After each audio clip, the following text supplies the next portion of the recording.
अस्सलाम वालेकुम दोस्तों, ये सिरियों का हलवा बना रहा हूँ। सिरी पाए का हलवा ये जोड़ों के दर्द के लिए बहुत अच्छा होता है। मैंने इसको तैयार करने के लिए जो तरीक़ाकार इस्तेमाल किया वो आपको बताता हूँ मुख्तसरन, क्योंकि अगर मैं मुकम्मल बताता तो फिर जो है वीडियो बहुत लंबी बनती।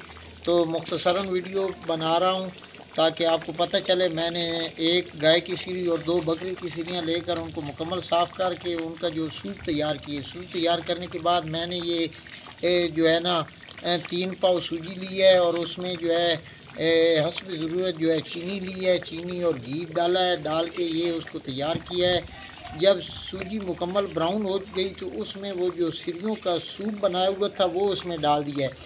तो अब ये आपके सामने जो है ना ये इस तरह तैयार हो रहा है और तकरीबन आधा घंटा लगेगा इसको और तैयार होने में। तो ये अब तैयार हो जाएगा। ये सिरियों का हलवा बड़ा मज़ेदार बनता है। जब बन जाएगा तो उस वक्त आपसे दोबारा इंशाल्लाह बात की जाएगी खाते हुए। ये जो है सिरियों का हलवा बहुत मज़ेदार होता है और ये अमूमन जोड़ों के दर्द जिनको होता है उनके लिए सिरी और पाए के सूप के तैयार करके ये हलवा बनाया जाता है।